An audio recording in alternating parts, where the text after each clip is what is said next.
पढ़ेंगे कि जो मेसोपोटामिया था उसमें किस तरीके का शहरी जीवन था, लोग किस तरीके से जीवन यापन करते थे, आर्टिफैक्ट्स कैसे थे उनके। ये देखो उनके जो अल्फ़ाबेट्स थे, हमारे अल्फ़ाबेट है वो उनकी किस तरीके से लिखे जाते थे, किस तरीके से उन्होंने अपने सिटी बसा रखी है। तो पुरानी सभ्यताओं में से बेटा एक सभ्यता जो इम्पोर्टेंट सभ्यता है वो है एनिसेंट मेसोपोटामिया। देखो मेसोपोटामिया मैप में भी आपको दिख रहा है कैसा है। Mesopotamia is derived from two Greek words, mesos meaning middle and potamos meaning river. Mesopotamia दो ग्रीक शब्द मेसोस से लिया गया है जिसका अर्थ है मध्यम, और पोटामास नदी के किनारे ये बसा हुआ एक शहर था Mesopotamia. Mesopotamia means land between two river Farat and Tigris, today is a part of Iraq. Mesopotamia का मतलब है दो नदियाँ फरात और दजला के बीच की भूमि, आज ये इराक का हिस्सा है। यानी कि जो पुराने समय में पुरानी सभ्यताओं में मेसोपोटामिया रहा है, आज वो इराक बन गया है। ठीक है बेटा, तो उस टाइम कौन कौन सी सिविलाइजेशन है जो फर्स्ट टाइम पहले पहले आई थी उसके बारे में हम लोग पढ़ेंगे। तो सबसे पहले जो उस समय मेसोपोटामिया में जो सिविलाइजेशन आई थी, सुमेरियन सिविलाइजेशन है बेटा। सुमेरियन सिविलाइजेशन में देखो क्या है। Sumerian civilisation, the first known language of Mesopotamia was Sumerian, that is why this civilisation is otherwise called as Sumerian civilisation. ये सबसे पहले आई थी बेटा मेसोपोटामिया में, और जब सिविलाइजेशन आई थी वहाँ के लोगों की जो लैंग्वेज थी वो भी वैसी थी, सुमेरियन लैंग्वेज। तो इसीलिए इस जो सिविलाइजेशन है, जो सभ्यता है, उसका नाम भी सुमेरियन उन्होंने रख दिया था। सुमेरियन सभ्यता मेसोपोटामिया की पहली ज्ञात भाषा सुमेरियन थी, यानी कि हम पहचान सकते थे कि ये लोग सुमेरियन लैंग्वेज बोलते थे। यही कारण है कि इस सभ्यता को अन्यथा सुमेरियन सभ्यता का नाम भी कहा जाता है। बेटे जैसे ही सुमेरियन मेसोपोटामिया में सुमेरियन सभ्यता खत्म हुई, अकाडियन एम्पायर यानी अकाडियन सिविलाइजेशन वहाँ पे आ गई। देखो अकाडियन सिविलाइजेशन का मैप भी ये पूरा जो ब्राउन ब्राउन कलर है मेसोपोटामिया है, इसके अंदर ही अकाडियन एम्पायर है। Around 200 BC when Akkadian speaker arrived and established their rules in the southern part of Mesopotamia, it was called an Akkadian civilization. Akkadian सभ्यता लगभग 2400 ईसा पूर्व जब अकाडियन वक्ताओं आए और मेसोपोटामिया के दक्षिण हिस्से में अपना शासन स्थापित किया, इससे अकाडियन सभ्यता कहा जाता है। यानी कि 2400 पहले की बात कर रहे हैं। 2400 पहले मेसोपोटामिया में सुमेरियन के बाद एक और सभ्यता के लोग रहने आए। वो उस तरीके के अलग से लैंग्वेज बोलते थे, अलग उनका पहनावा था, यानी कि वो सुमेरियन की जैसे बिल्कुल भी नहीं दिखते थे, सुमेरियन से अलग दिखते थे। तो इसीलिए उस सभ्यता का नाम अकाडियन सिविलाइजेशन दिया गया। अकाडियन सिविलाइजेशन के बाद बेटा बेबीलोन सिविलाइजेशन आई थी। Babylonia was the southern reason and became important after 2000 BCE।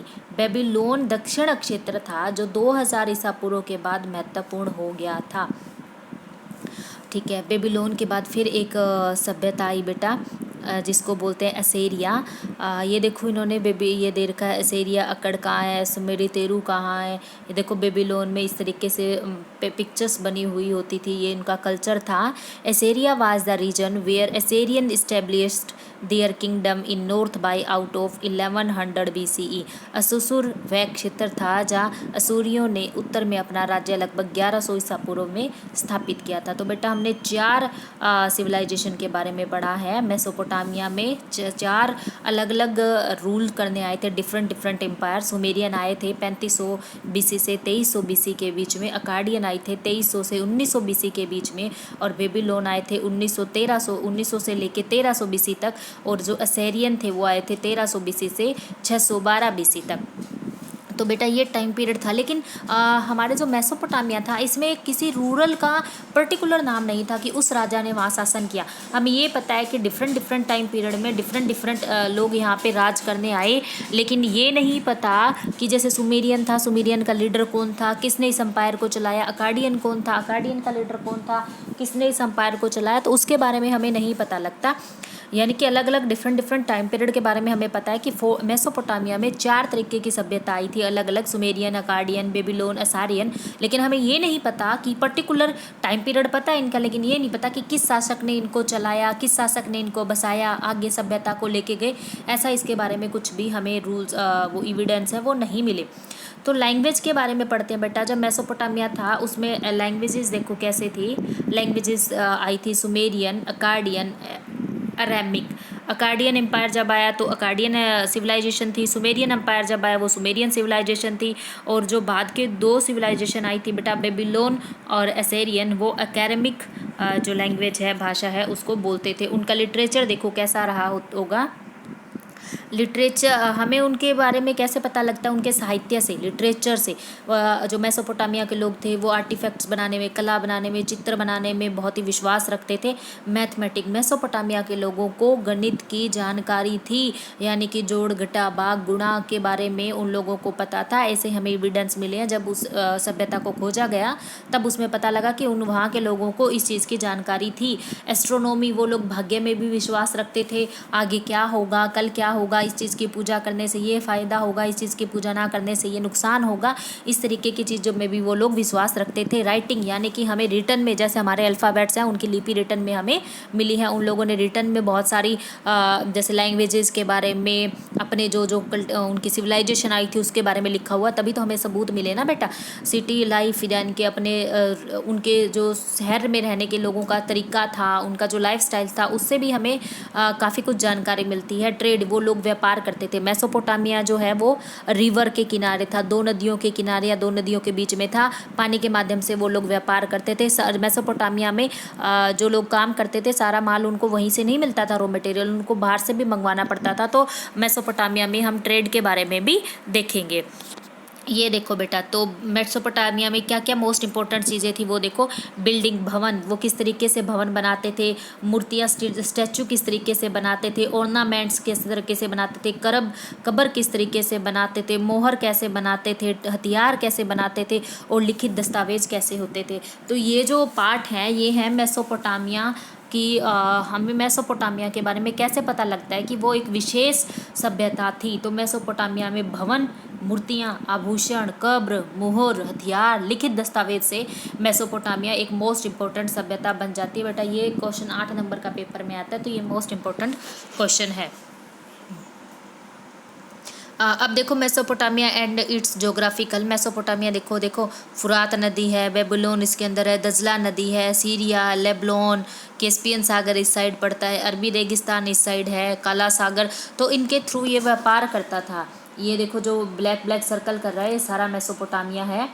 इसके बाद है बेटा मेसोपोटामिया की जो ज्योग्राफी, ये देखो रेड लाइन से साइड में जो जा रही है, ये मेसोपोटामिया का वो एरिया है, क्योंकि नदियों के किनारे बसा हुआ था। तो यहाँ पे कृषि का उत्पादन भी बहुत अच्छे तरीके से होता था, क्योंकि सारी कृषि सारी जो इसकी सीमा है वो सिंचित की जा सकती थी नदियों के द्वारा।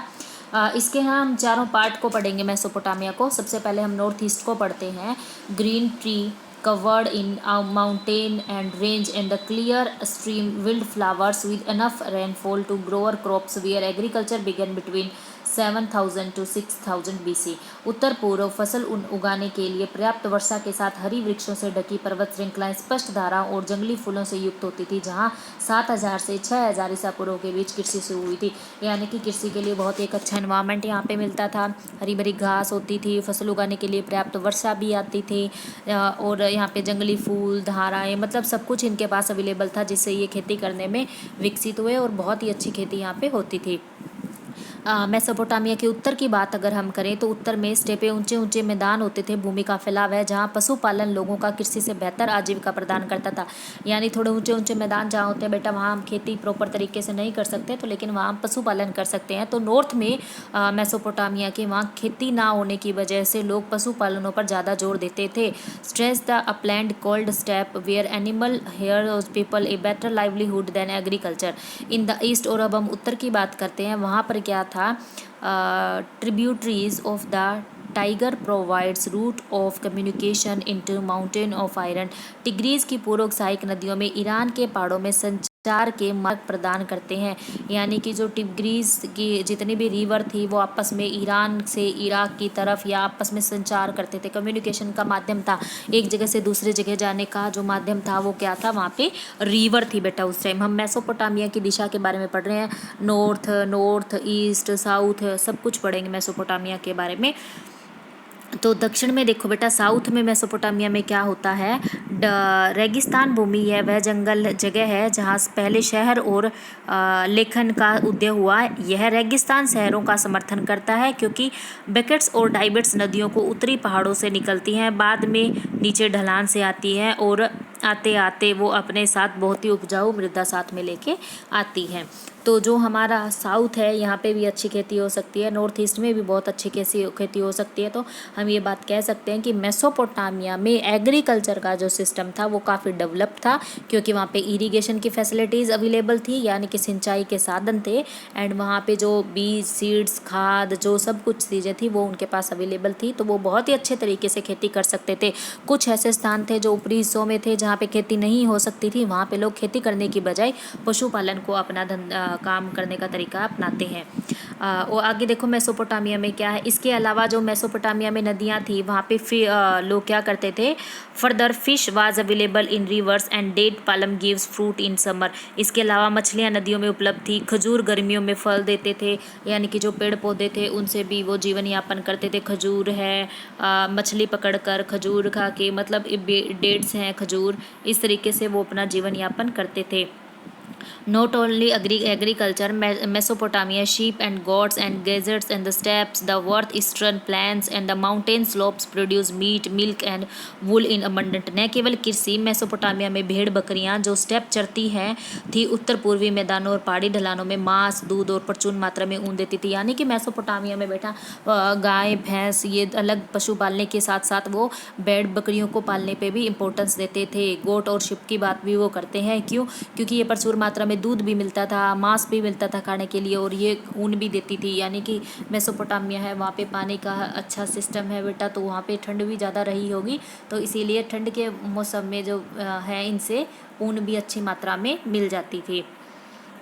तो मेसोपोटामिया में हमने ये सब पढ़ा। आगे मेसोपोटामिया का शहरीकरण देखो बेटा, किस तरीके से इन्होंने शहर बसा रखा है। इन्होंने शहर में रहने के लिए अलग अलग तरीके से अलग अलग इम्पोर्टेंस के अकॉर्डिंग मकान बनाए थे। जैसे अगर कोई सभा होनी है, लोगों को गैदरिंग होनी है, तो उस तरीके से उन्होंने एक बड़ा हॉल बनाया, लोगों ने छोटे छोटे मकान बनाए, साथ में अटैच बाथरूम बनाए, एक गली से निकलने के 6 दूसरी गली में निकलने वाले आसपास के मैदान बनाए, बहुत दूर दूर मकान नहीं बनाए। खेती करने के लिए अलग जगह छोड़ी, और इन्होंने मार्केट बनाने के लिए अलग जगह छोड़ी, घर के बीच में एक एक पेड़ पौधा लगाया। तो बहुत ही अच्छे तरीक़ों से इन्होंने शहर को बसाया है। The significance of urbanisation in Mesopotamia. Mesopotamia में शहरीकरण का महत्व क्या है? Urban centres involve in various economic activities such as food production, trade, manufacturing and services. शहरी केंद्र खाद्य उत्पादन, व्यापार, विनिर्माण और सेवाओं जैसे विभिन्न आर्थिक गतिविधियों में शामिल है। यानी कि शहरों में हम लोग उत्पादन कर सकते हैं, खाद्य सामग्री बना सकते हैं, जो रॉ मटेरियल थे उसको पक्का, जैसे ये माला है, कोई माला के मनके बिखरे हुए हैं, इन मनकों को पिरो कर हम एक माला में बना सकते हैं, जिसको विनिर्माण कहते हैं। यानी कि किसी रॉ मटेरियल के थ्रू बेटा दोबारा उस चीज़ का नया बनाना, क्रिएशन करना। तो शहर में रहकर लोग ऐसे काम कर सकते हैं। City people were not self sufficient, the carvers of stone seals require bronze tools, coloured stone. शहर के लोग स्वयं पर्याप्त नहीं थे, पत्थर की मोर के नकाश के लिए कांस्य उपकरण, रंगीन पत्थरों की आवश्यकता होती थी। यानी कि वो लोग अपने आप में काम तो कर सकते थे, पर उनको रॉ मटेरियल तो गाँव से ही चाहिए था, तो सारा रॉ मटेरियल उनके पास नहीं होता था। जो रॉ मटेरियल गाँव से उनके पास आता था वो उसको एक नया रूप देके एक नई चीज़ बना देते थे। The bronze tool maker needs metal, charcoal, so they depend on the products of services of other people। कांस्य उपकरण निर्माता धातुओं, कोयला की ज़रूरत होती थी, इसीलिए वे अन्य लोगों की उत्पादनताओं पर निर्भर होते थे। देखो बेटा, जिस तरीके के पिक्चर्स बना रखी है वो इस तरीके से पिक्चर्स भी बनाते थे। हाथी है, रथ है, घोड़े हैं, लोग सामान लेके जा रहे हैं, एक दूसरे से एक जगह से दूसरे जगह पर सामान ढो रहे हैं, क्योंकि सारा कुछ ये देखो बेटा, अगर ट्रेड करना है या कुछ चीज़ बनानी है तो ज़रूरी नहीं है कि सारा कुछ उसी जगह पर मिल जाएगा। हमें कुछ चीज़ें हमें बाहर से भी मंगवानी पड़ती है। तो इसी तरीके से मेसोपोटामिया में भी सब कुछ चीज़ें मेसोपोटामिया के अंदर नहीं मिलती थी, वो ट्रेड करते थे और उन्हें बाहर से वो चीज़ें मंगवानी पड़ती थी। Fuel, metal, various stone, would etcetera come from many places of city manufacturers. ईंधन, धातु, विभिन्न पत्थर, लकड़ियाँ शहरों के निर्माताओं कई जगह से बेटा ये आते थे, और हाथी, घोड़ा, रथ और बैलगाड़ी जो बुल्क कार्ट है उसका प्रयोग किया जाता था एक जगह से दूसरे स्थान पर चीज़ ले जाने के लिए। There are deliveries of grains and other food item from the village of the city. गांव से शहर तक अनाज और अन्य खाद्य पदार्थों की डिलीवरी होती थी। ये देखो बेटा, जो आज होम डिलीवरी होती है उसी तरीके से पुराने टाइम पे भी होम डिलीवरी हुआ करती थी खाद्य सामानों और अनाज की। ये अलग बात है कि उस टाइम में हाथी से, घोड़ों से, बैलगाड़ियों से सामान एक जगह से दूसरी जगह ले जाया जाता था। आज उसके लिए अलग ट्रांसपोर्ट सिस्टम है, लेकिन डिलीवरी उस टाइम भी होम डिलीवरी होती थी। तो गाँव से शहर तक अनाज लेके जाते थे लोग, वहाँ पे अनाज की डिलीवरी करते थे। शहर से बना हुआ माल गांव में लेके आते थे लोग, गांव में उसकी डिलीवरी करते थे। तो उस टाइम भी मेसोपोटामिया सभ्यता इतनी विकसित थी कि उस टाइम भी होम डिलीवरी अवेलेबल थी। तो ये मेसोपोटामिया का जो रेड रेड आपको लाइन लगा रखी है, ये नदियां हैं, ये व्यापार करने का तरीका है। यहाँ से वो गोल्ड, सिल्वर, कॉपर, ये सब कुछ चीज़ें आपस में ट्रेड करके ले जाता था। This organised trade and strong is needed. यह संगठित व्यापार और भंडारण की आवश्यकता है। मेसोपोटामिया ने अपने आप को इस तरीके से मजबूत बनाया कि वो बहुत ही अच्छे तरीके से व्यापार कर सके। In such a system some people commands and those other obey. ऐसी प्रणाली में कुछ लोग आज्ञा देते थे और दूसरे लोग उनका पालन करते थे। यानी कि मेसोपोटामिया में जैसे ट्रेड करने हर एक स्कूल में भी कहीं भी चले जाओ बेटा, ऐसा ही होता है। एक हेड होता है, चार कुछ एक उसके कमेटी मेंबर्स होते हैं, वो आगे लोगों को ऑर्डर देते हैं, लोग उनके ऑर्डर फॉलो करते हैं, फिर आगे वो काम होता रहता है। तो आगे से आगे एक लीडर तो एक ही होगा ना बेटा, बाकी तो उसके फॉलोवर होंगे। अगर सब लोग लीडर बन जाएंगे तो काम कौन करेगा। तो इसी तरीके से ये जो उस टाइम होता था मेसोपोटामिया में, वो आज भी होता है कि एक लीडर होता है, बाकी लोग उसको फॉलो करते हैं। Urban economics often require the keeping of return record. शहरी अर्थव्यवस्था को अक्सर लिखित रिकॉर्ड रखने की आवश्यकता होती है। यानी कि शहरी थी वो लिख कर अपना रखते थे। अब ये लैंग्वेज लिखी हुई है बेटा इन्होंने पत्थर के ऊपर, हमें समझ नहीं आएगा ये क्या था, लेकिन उनकी लिपि के अकॉर्डिंग जो हमारे आर्कियोलॉजिस्ट थे जिन्होंने खोज की थी, उन्होंने ये पता लगाया था कि ये जो पत्थर शिला इन्होंने रख रखी है, इसके ऊपर उन्होंने अपनी इकोनॉमिक एक्टिविटीज़ के बारे में लिखा। जिस तरीके से हम लिखते हैं कि उस इंसान से इतने पैसे लेने बाकी है, उससे इतना सामान लेना बाकी है, इसी तरीके से इन्होंने भी कुछ लिख रखा है। तो बेटा ये था मेसोपोटामिया की फीचर्स के बारे में। एग्रीकल्चर कैसा था, शहर कैसा था, व्यापार किस तरीके से करते थे। तो मेसोपोटामिया के बारे में आप लोगों ने ये सब कुछ अच्छे से डिटेल से रीड करना है।